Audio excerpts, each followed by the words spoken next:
Assalamualaikum Buya. Assalamualaikum warahmatullahi wabarakatuh. Buya, saya hamba Allah dari Kalimantan Selatan. Saya mau bertanya Buya, kan banyak kejadian orang mencuri itu dikeroyok, dihakimi sampai dibakar hidup-hidup. Apakah dosanya sudah diampuni atau meninggal dalam keadaan su'ul khotimah? Terima kasih Buya atas jawabannya. Baik. Masalah menghukum. Ada hukum itu namanya hukum yang bisa ditegakkan langsung. Ada hukum, ada tiga ya. Hukum farad. Hukum yang bisa ditegakkan oleh individu, orang per orang.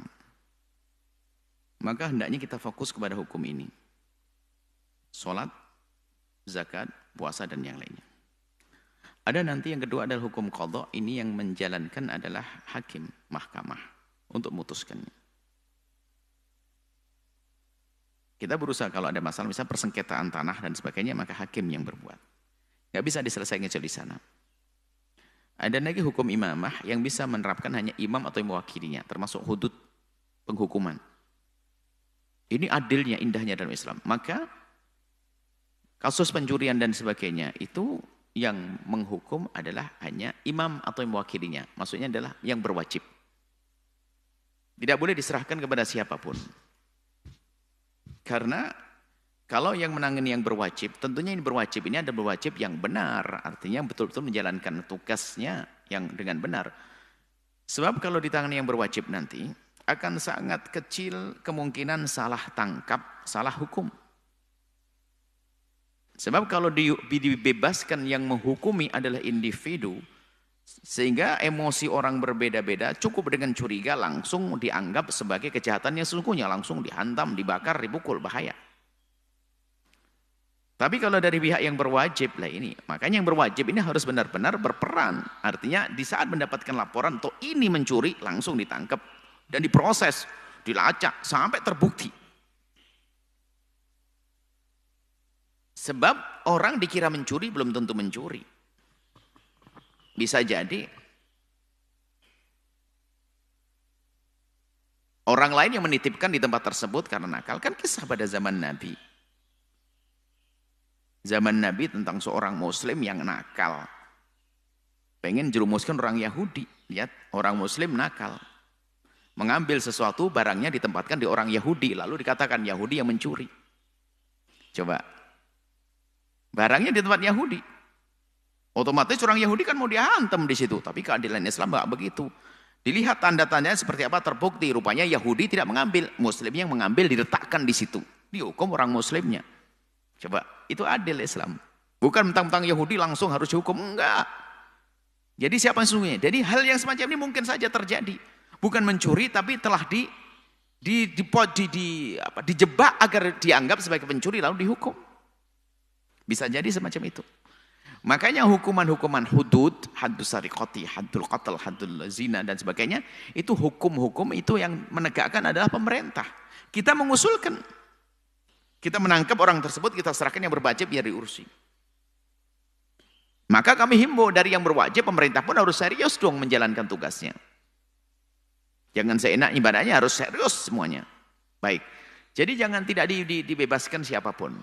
Hati-hati. Maka kalau kita menemukan kejahatan-kejahatan yang sifatnya hukumannya adalah hendaknya dilakukan oleh pemerintah, kita jangan gampang menghukum, menghajar orang dan sebagainya. Kenapa?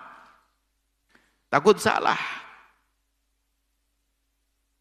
Dan banyak kan berita salah itu. Hanya karena kebetulan bajunya sama, mirip-mirip, tahu-taunya ditangkap dia, tidak ngerti apa-apa, terlanjur dihajar dan sebagainya. Kan dosa gede ini. Hati-hati. Jangan main hakim sendiri. Ini himbauan. Syariat Islam itu adil. Yang pertama. Mungkin ada yang berkata, waduh kami sudah bosan karena keadilan nggak ditegakkan, semua kejahatan terus. Nah, kalau itu kasusnya tetap prosesnya harus jangan buru-buru. Pokoknya khawatir deh. Pokoknya ini hukum pemerintah, hukum imamah, hendaknya kita serahkan. Tetap bahaya. Sehingga semuanya bisa membuat hukuman masing-masing. Makanya hukum rimba nanti. Setiap tidak cocok dihukum, kesalahan dihukum sendiri. Sementara ini hukum imamah. Kami himbau ini adalah harus diperhatikan. Hormati adalah pemerintah yang menegakkan hukum. Baru kalau ternyata pemerintah tidak menegakkan hukum, bukan kita membuat hukum sendiri, kita memprotes, kita mengkritik, kita memberikan masukan pemerintah agar menegakkan hukum tersebut. Terserah caranya bagaimana jika diizinkan demo dan seterusnya. Artinya memang kalau demo termasuk bagian cara untuk menyampaikan aspirasi rakyat atau keinginan rakyat, ya sah-sah saja. Tentunya dengan yang cantik, yang baik, punya tujuan, bukan sedikit-sedikit demo asal-asalan. Enggak, ada maksud seperti itu misalnya. Jadi bukan dihukumi sendiri, bukan dihakimi sendiri. Cuman kami ingatkan kepada pemerintah. Maka di saat keterlambatan pemerintah di dalam menangani kasus-kasus kejahatan semacam ini yang memicu orang untuk menghakimi sendiri. Karena sudah bosan barangkali seperti itu. Mungkin bisa semacam itu di sebuah tempat, kan tidak semuanya. Banyak kepolisian itu yang cakep, cepat juga ada. Memang ada yang lelet juga, kan begitu. Artinya semuanya harus tanggap dalam hal ini. Baik, sampai di sini. Kemudian masalah orang yang dihukum, ini pertanyaannya. Kita sengaja kasih muqaddimah agar seimbang, agar lebih sempurna.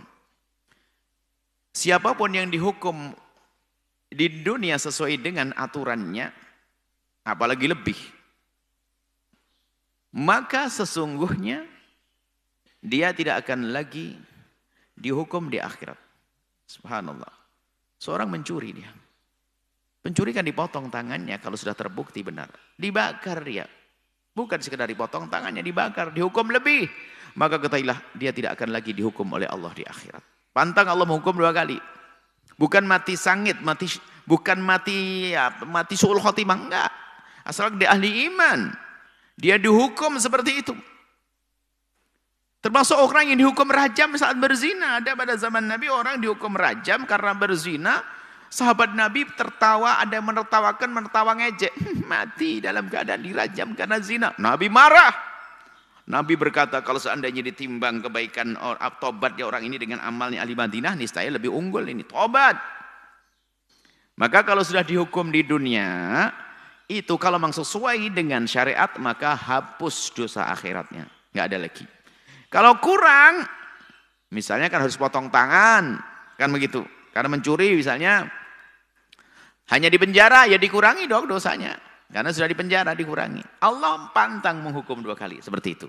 Yang sudah dibakar seperti itu, ahli iman, ahli Allah, dihapus dosanya. Maksudnya dosa tersebut diampuni oleh Allah Subhanahu Wa Taala. Karena apa? Sudah dihukum di dunia. Ingat, jadi yang sudah dihukum di dunia, maka tidak akan dihukum di akhirat. Maka dari itu ada sahabat Nabi yang berikrar, ya Rasulullah, qad halaktu wa qad zanaitu fatahhirni ya Rasulullah, aku telah terjerumus, aku zina, sucikan kami. Padahal resikonya akan dirajam. Mereka ngadu, kenapa? Beliau tahu bahwasanya siksa akhirat lebih pedih. Enggak apa-apa aku dihukum di dunia. Kadang orang seperti itu minta dihukum di dunia, tidak mau di akhirat. Kenapa? Kalau sudah dihukum di dunia, tidak akan lagi ada hukuman nanti di akhirat seperti itu. Jadi mohon yuk kita bijak semuanya. Bijak. Di saat ada orang melanggar semacam itu, hendaknya kita serahkan yang berwajib agar tidak terjadi penghakiman secara tidak benar, dan itu membahayakan sekali sehingga menjadi tidak tentram di sebuah tempat jika ada seperti itu. Dan kami himbau kepada pemerintah agar cekatan di dalam menangani kasus-kasus kejahatan, kasus-kasus kriminal dan sebagainya cepat supaya tidak menjadi amarah rakyat, termasuk pelecehan agama dan yang lain. Pokoknya hal-hal yang menjadikan masyarakat ramai, hendaknya pemerintah segera menangani dengan cepat, karena itu juga untuk meredam mereka. Semoga Allah mudahkan semuanya dan Allah menjauhkan kita dari kejahatan-kejahatan, dan yang sudah berbuat jahat diberi kesadaran, diampuni, tobat, dan semoga Allah memberikan kekuatan kepada pemerintah untuk menegakkan hukum. Wallahu a'lam bishawab. Setelah Anda menyaksikan video ini, jangan lupa berselawat kepada baginda Nabi Muhammad sallallahu alaihi wa alihi wasallam.